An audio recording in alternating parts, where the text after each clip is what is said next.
Hello everybody. It took me a bit to set this up because we've kind of made my nephew a makeshift bedroom here.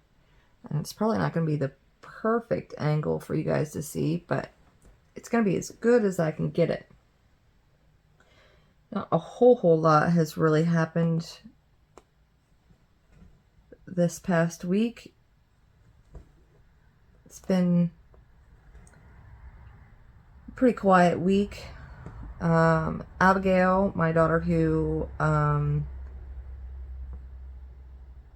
injured her knee, has went to her knee doctor, and we've got in to see him, and he wants to try to, I haven't even said what we're stitching or what we're doing today. This is the kind of day I'm having. Okay, we are stitching on, sorry for the zipper here. Let's see if we can get it without the glare. There we go. Filipina. This is Lakapati. And it is stitched on 28 count. And this fabric is hand dyed by me. Anyways, that's what we're stitching on this week. So Abigail went to her knee doctor, and he said that the kind of surgery she would need is pretty invasive, and it has a why can't I get you in there?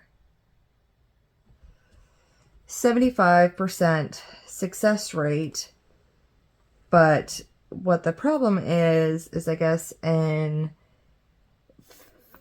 females, because of our hormones and stuff, we have estrogen, and that in the teenage body it tends to overproduce that estrogen, which during pregnancy our body will towards the end of pregnancy our body will excrete extra of estrogen, so that way it makes our tendons more loose, so that way we can give birth, without breaking bones and stuff, so the baby can pass through the birth canal and everything else.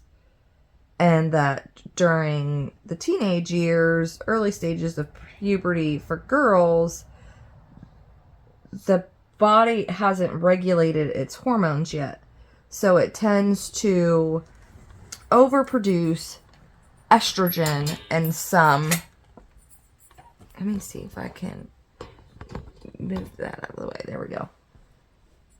For some females, they tend to overproduce estrogen, and it overproduces it so much that it causes all of, a lot of your tendons to become loose.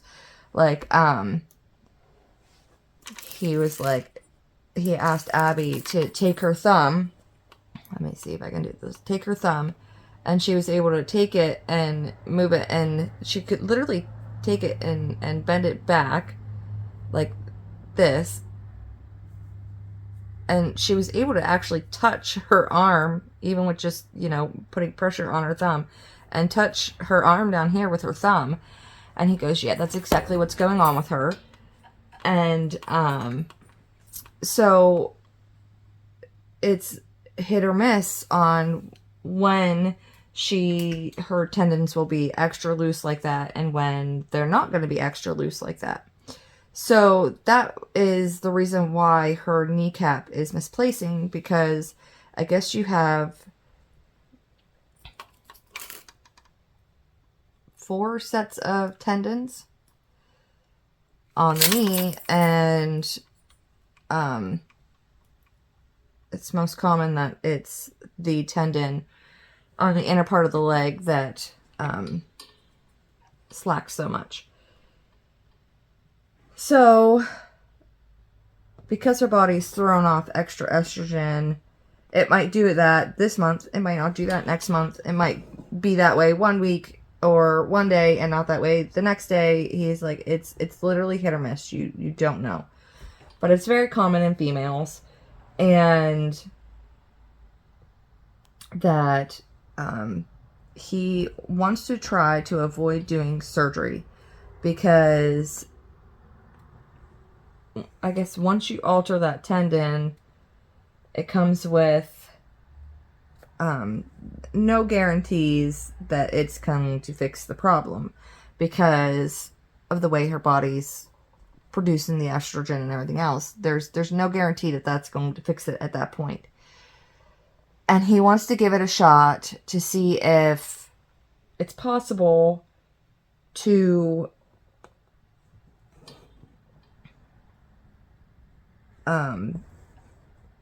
let... What she did was she has a giant tear in the tendon on the inside of her knee.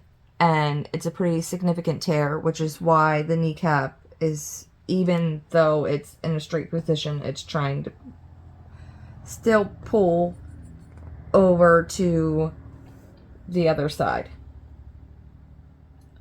So to avoid surgery, we're going to do the same process she did last time when she only partially dislocated it, and see if we can get that tendon to heal enough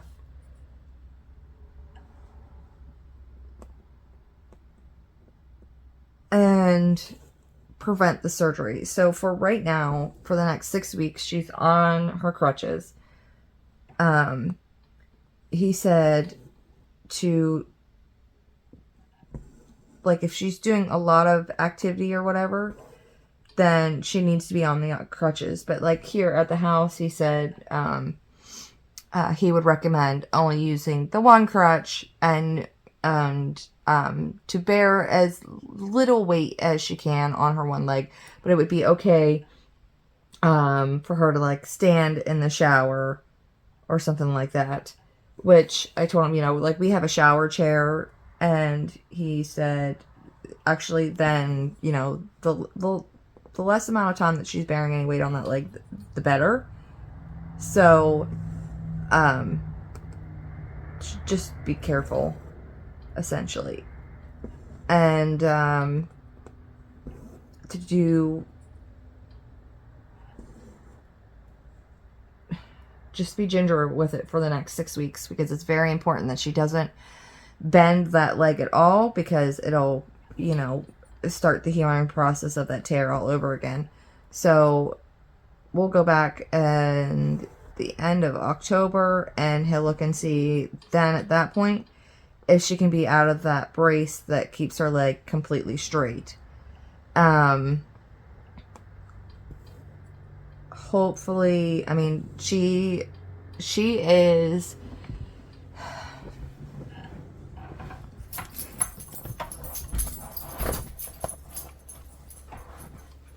Sorry, y'all see, we're seeing a very pretty part of me there, but my lumbar pillow decided to shift down on me, and that means it causes me back pain, and I'm not about to deal with some back pain. But anyways, Abigail is very hesitant to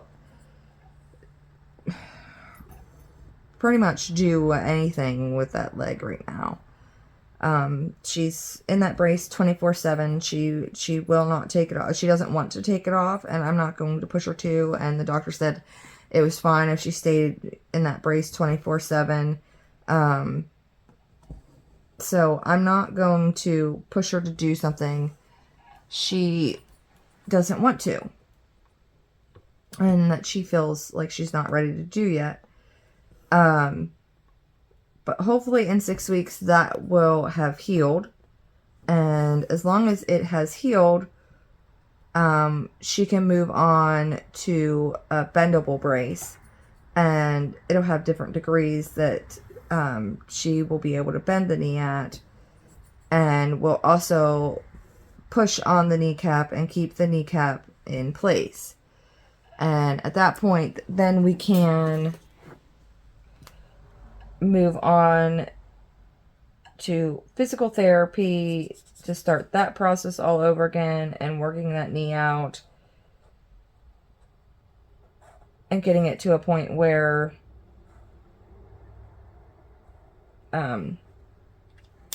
you know, re-strengthen all those muscles and everything else. But that being it has fully dislocated at this point and stuff, that she will need to wear that, to wear it would be a fully bendable brace that doesn't have, so she'll go through 3 different sets of braces. This one right now is a straight brace. It doesn't let her bend her knee whatsoever, and it's literally goes halfway up her thigh and then halfway down her calf. So it is a very big brace, and it keeps there. The second brace will come up halfway, about a quarter up her thigh and a quarter down her calf, and it has like these little, I don't know, this little thing that makes it so that way, you know, she can bend her knee, but only as far as the brace is set to bend her knee. And she'll be going to physical therapy and stuff for that. And then the third brace she has, it's fully bendable, and then it also has this, I don't even know how to describe it. It has this little, like, here's your kneecap. It has this little, like, kneecap brace that you take, and it gets pushed up against the kneecap and pulled over, so that way it's always pushing up against this kneecap to hold it. Because I guess the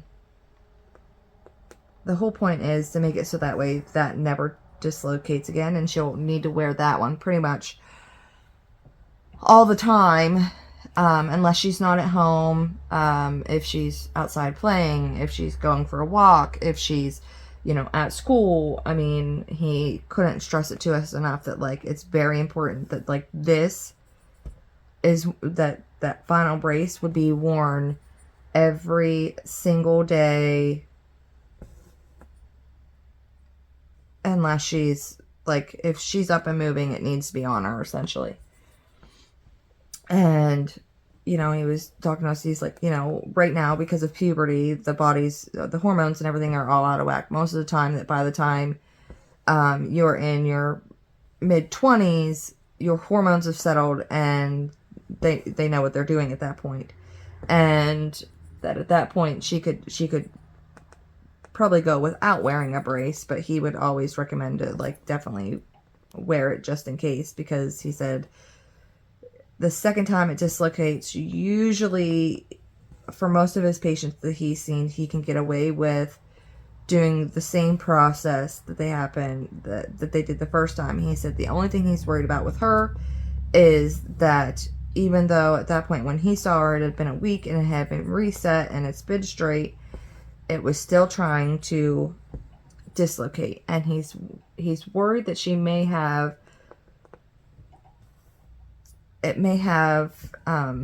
overstretched so far that it may need surgery. And Abigail wanted to attempt this without surgery and everything else. So, and I split the thread there. I try to let my children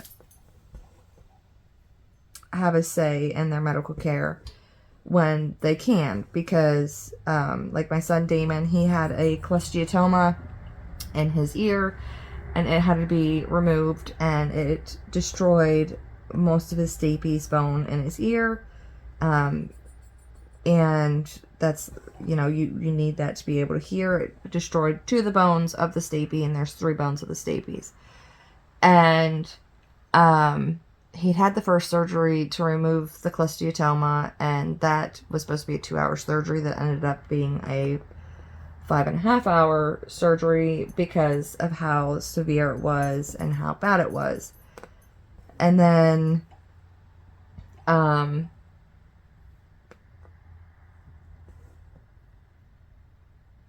the second surgery he had was to go in and make sure that, one, they did get everything that they could, because it was a very bad surgery, and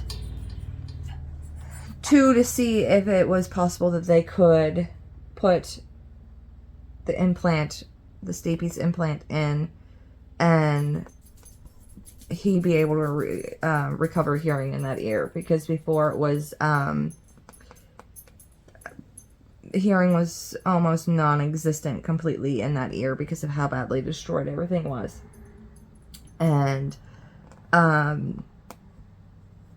his ear specialist had said there was no guarantee, because of how badly destroyed his stapes was, that even with that implant, there was no guarantee that he would get any hearing back at all.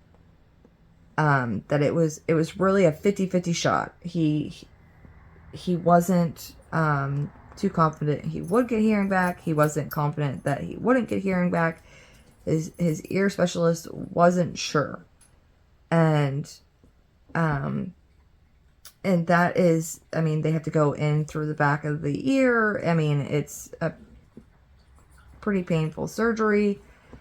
And so, I mean, in all honesty, I asked Damon what he wanted to do. Did he just want to go with like a hearing aid for the rest of his life for that ear? Or did he want to give it a shot? What did he want to do? And he was adamant that he wanted to do that surgery. And it did work. He was able to get back quite a bit of the hearing. It's not 100%, but he was able to get back quite a bit of the hearing that he didn't have in that ear. So that's, you know, a big plus. But just like with him, I'll do the same thing with Abby, because, you know, I'm not the one going through the pain. I am not the one that has to live with that choice. It is my children. Now, if it was a life or death situation, yes, I would make that choice. But this is something where I feel like they have a voice, and they should be able to, it's their body, they should be able to have some sort of an opinion on what happens. And Abby wanted to give it a try. And so I supported her in that decision. That's what she wanted to do.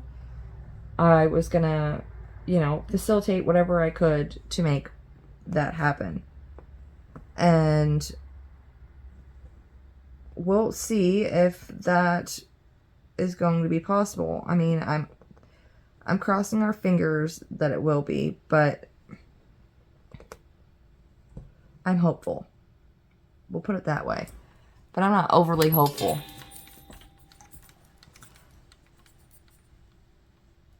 I don't want to get my hopes worked up, because in all honesty, like, in a span of, I don't know how many years, I don't know how many surgeries we went through. It started with Abigail. She has exotropia that affects her right eye. And she had to have eye surgery done. Oh, man. Sorry, guys. Really smacked you around there. Hopefully, you're alright.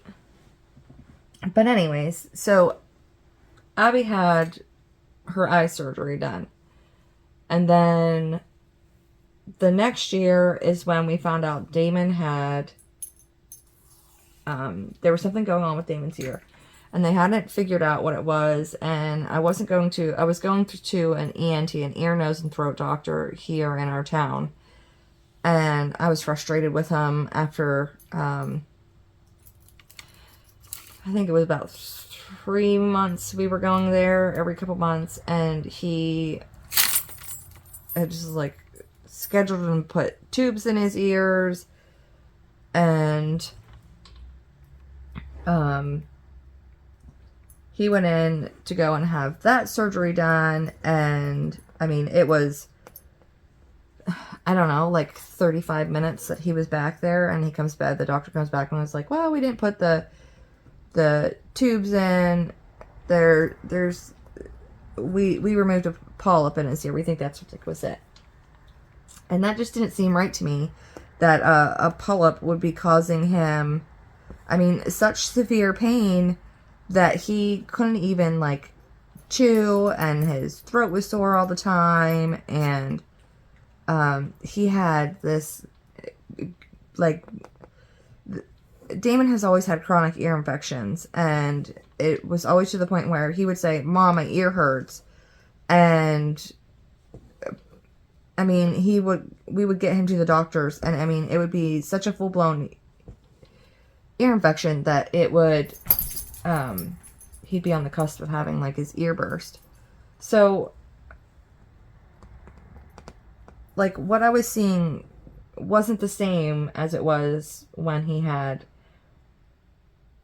his, ear infections and things like that. So it made no sense to me that they went in to put tubes in his ears, but all they did was remove a polyp that was in front of his eardrum instead of behind his eardrum, and just left it at that. And then we kept on going there, and they were giving us drops and all this other rigmarole, and nothing was getting better. And it wasn't until, like, I put my foot down and I said, "I've had enough. You've had," I mean, it was a good 3.5 months that this guy was trying to fix his ear. And, like, my son was in more and more pain, and I can't stand watching any of my children in pain. And it was clear to me that, like, he didn't know what was wrong.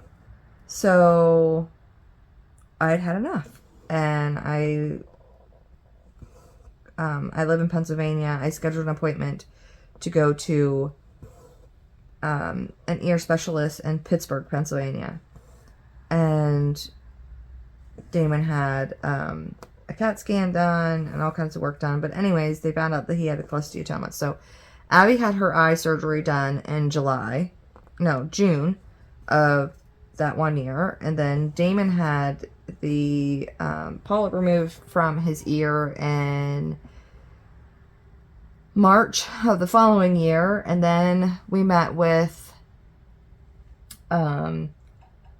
his ear specialist down in Pittsburgh, and it would have been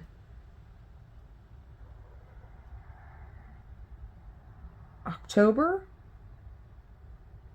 I wouldn't say it was October. October of that same year, he went and had the cholesteatoma removed. And then in April of the following year, he had the stapes implant placed. And then the year after that, I was diagnosed with cervical cancer, and I had 2 surgeries that year. So since 2021, was it 2021?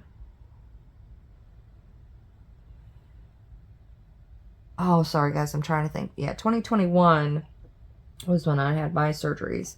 So 2021, 2020. No, that can't be right. Yeah, that's right.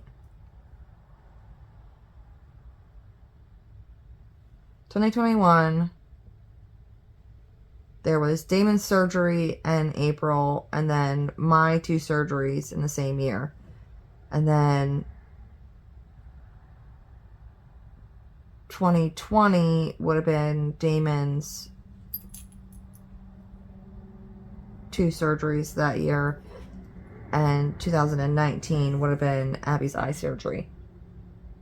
So, needless to say, we were, a couple years in a row where one of us were getting surgery done. So, in the last 2 years, thank God none of us have had to have surgery. But, we went to Abigail's eye doctor. She has an eye specialist that is like an hour, a little over, like an hour and 10 minutes from us. And I a couple of her friends and teacher had noticed that the same eye that had given us problems last time was shifting again. Hold on, I gotta mark off a bunch of stitches here because I'm starting to get a little lost. But anyways, they had noticed, excuse me, that her eye was shifting again. So we brought that up to her eye doctor, and he did some checks and things like that, and couldn't get the eye to shift, you know, a whole lot. But that was during summertime, and she had only been awake for like, I don't know. I think at that time she was awake for maybe like 2.5 hours when he saw her. So, and she had napped some in the car on the way down to her eye doctor. So, we go back down in December for her eye doctor appointment. So that way she's been awake for a while and her eyes are strained from school and everything else to get a more accurate reading on how far that eye is shifting. And if it's shifting significantly, it'll be another surgery to correct that, because if it continues to, if you don't do the surgery, it will make it so that way eventually that eye muscle becomes so strained and everything from everything that it'll just start going all over the place. So you lose more and more control of that eye, and you don't want the brain to permanently shut that eye off, because if the brain permanently shuts that eye off, I mean, you'll be blind in that one eye. So we try and stay on top of all this medical stuff.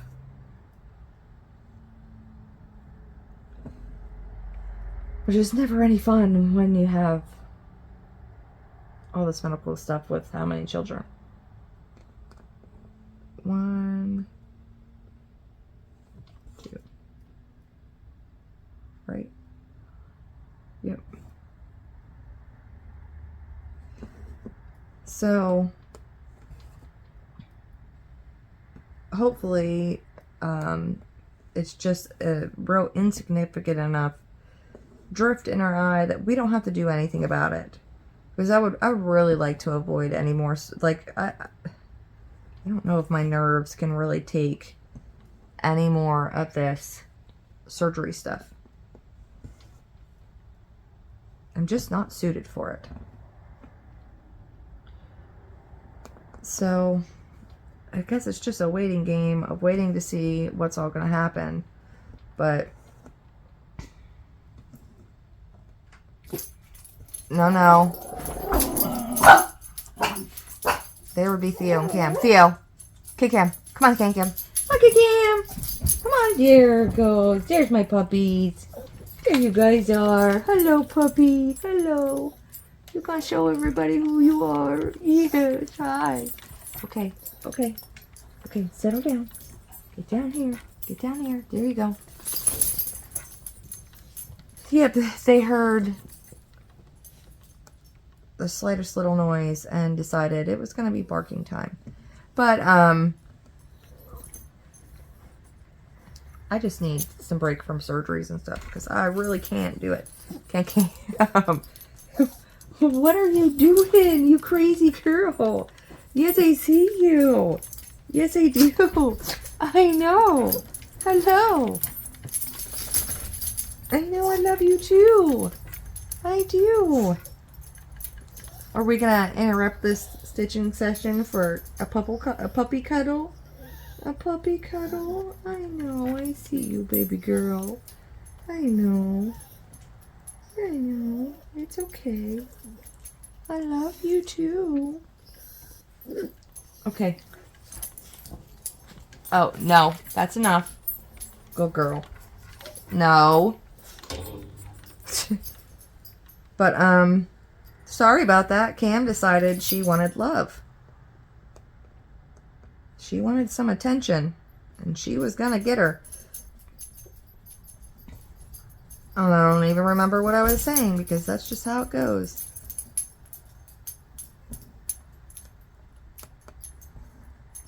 In other news, they were able to get all the drywall hung, or the drywall, all the drywall in the bathroom hung down in my mother-in-law's house that we are renovating for her. So that's always good. You know, it's always really refreshing when you're worried that you might have miscounted somewhere and you're so worried, and then you have two things that are completely separate and they meet up exactly the way they were, which means you've counted right. Woohoo! Like, I'm so excited over that. I know it's kind of ridiculous, but it's always nerve-wracking when you're doing things. Then if that wouldn't have met up, I would have been pretty sad.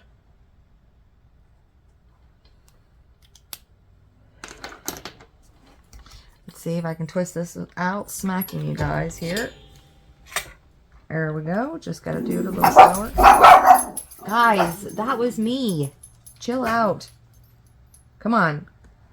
It's because of how quiet it is in here with all the kids gone at school and Cyrus is over here sleeping and there's nothing on. They hear the slightest noise and they're like, time to protect our home. Let everybody know we're here.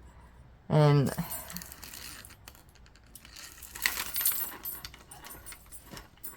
see if we can do that again without smacking you. There we go. Okay. Let's see where this piece goes. Over 3. 1, 2, 3. Double check. 1, 2, 3.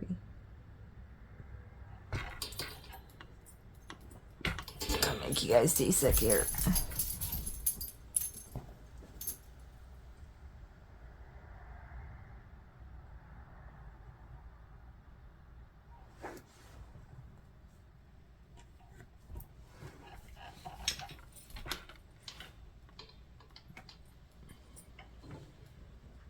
So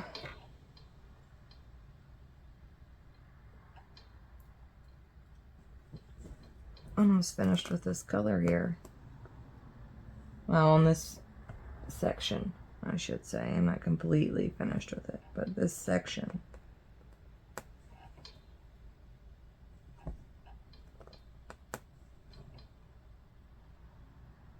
Oh, that was only 2. See, good thing I looked.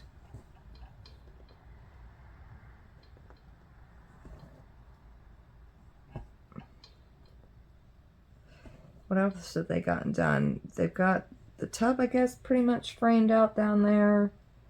I think water lines and stuff are going in. And then more and more drywall can be hung.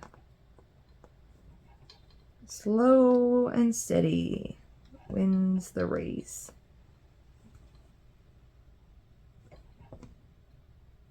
So hopefully next update you guys get to see, it'll be all drywalled. Whether or not everything's mudded or not will be another story, but hopefully it'll be all drywalled. So you can really get an idea of what the place is going to look like.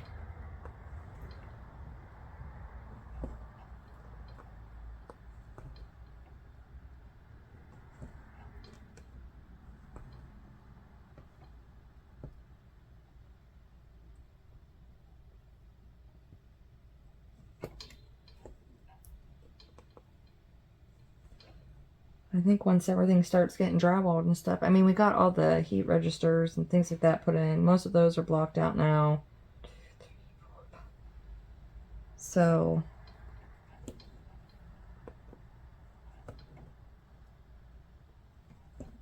slowly but surely, everything is coming into place. I believe this is the last one of this color.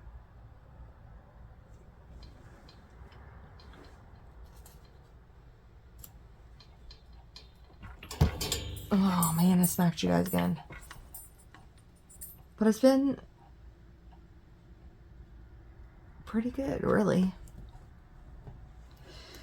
Abby's really getting used to those crutches and getting around, and I gotta remember to call the nurse at the high school and tell her the plan of what's going on with her so they can make sure that stuff is getting done there at the school.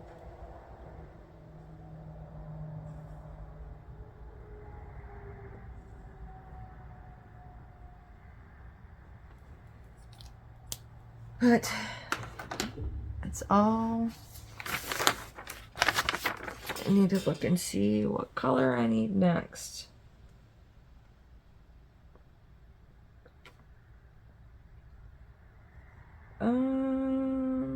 Yeah, let's go with that one. 304. I'm making all kinds of noises.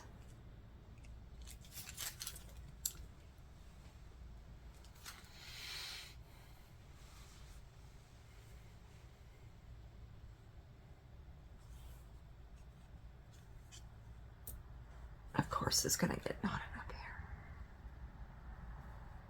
Come on. There we go.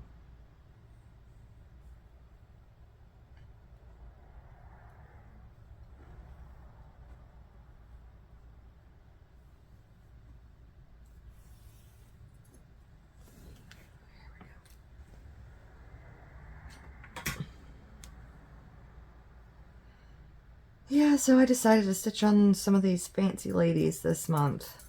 In all honesty, I mean, if I sat down and just worked on one of them, I could probably finish them real quick. But I get bored with things too easily. Well, I mean, I wouldn't say too easy. I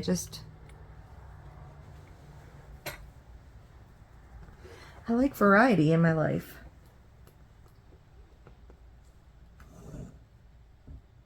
I think this one is like, once I get all this top half stitched, I think that would be like halfway done, if I remember right.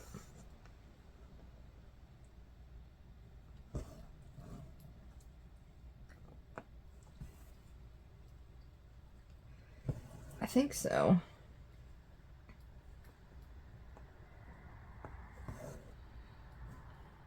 I believe.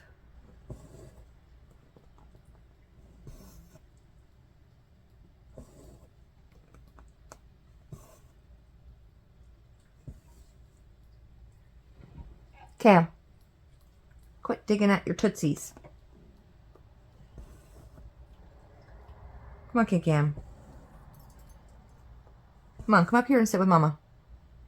Come on. Come on, Kid Cam. Come on. Kid Cam. Where Mama go? There she is. Good girl. Lay down.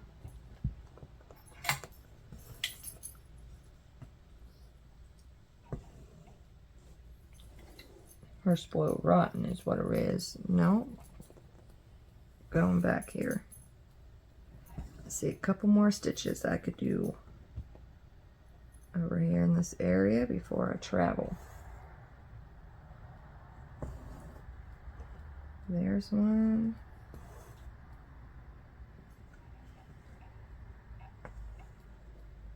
What else has been happening? I should get Benson tonight.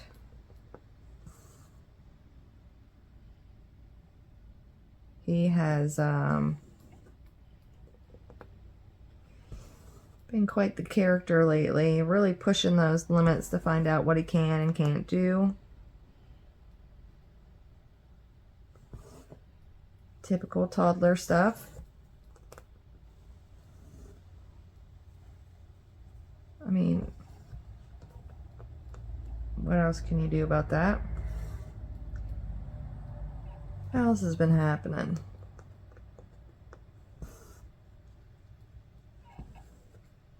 Not really much of anything, really.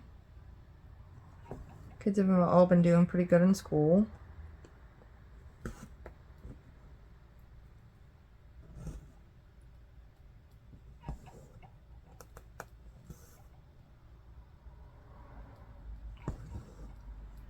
I don't know.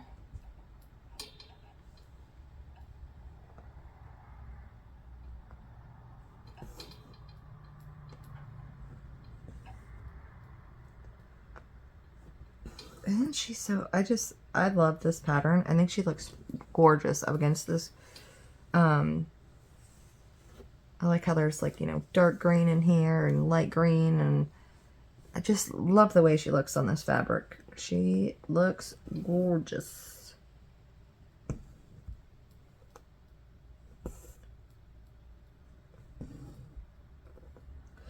I did buy some new patterns. I think it was Stomach Stitch. She was doing one called, I think it's Elegant Lace, and I think it looks so pretty. And of course, then I went down the rabbit hole and found that pattern plus two others. One's called Rosebud and Exquisite Lace is what the other one's called. And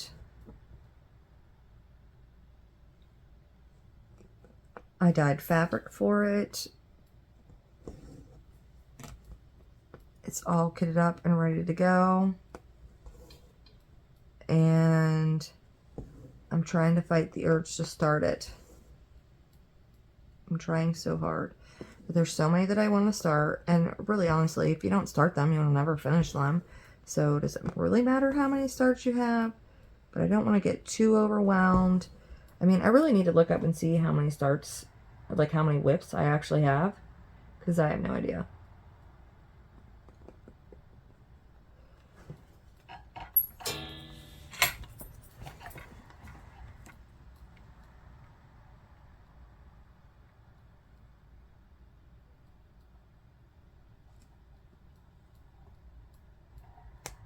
There we go.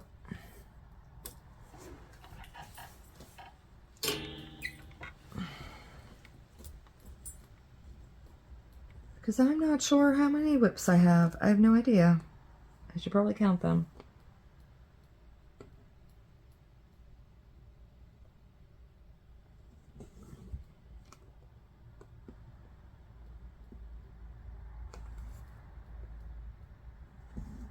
I don't know, I just feel like as long as it's like under 50, I feel like that's not too overwhelming.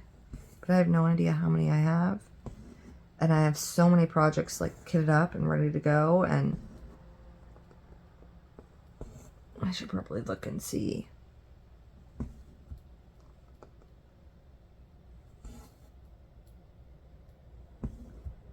How many there are.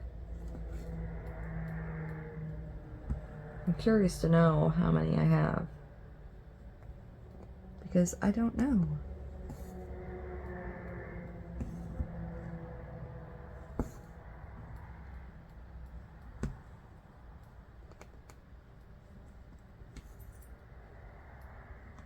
How many whips do you guys have at one time?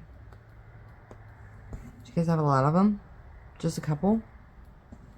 Are you a monogamous stitcher? A promiscuous stitcher? A polygamy stitcher? Polygamist stitcher. So I would say like monogamous stitchers, you guys would be like one stitch. Polygamous stitchers would have like maybe like 3, 4, 5, but that's all the more like you have a strict limit of how many whips you have going at one time. Or you're like me, where you're a promiscuous stitcher and you're just kind of like, doesn't matter. Start, stop, do whatever.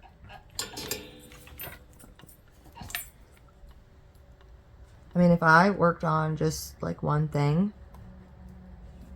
I think I'd probably wouldn't stitch as much as I do, because I would get,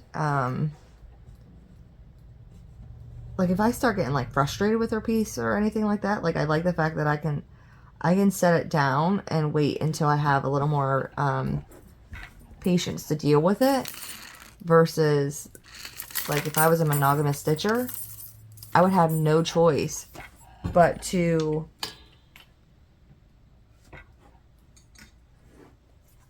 stitch on that one thing, and it would frustrate me, and then I'd just pack it up and put it away.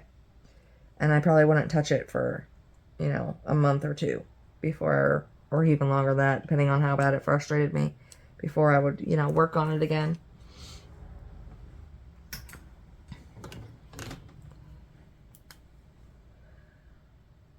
But I think I'm going to call that for the day. I got other things I need to get done.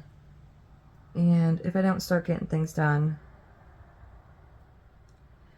it's going to take me a heck of a lot longer to get things done. So, like and subscribe, guys. Thanks for watching, and I'll see you guys next time. Bye.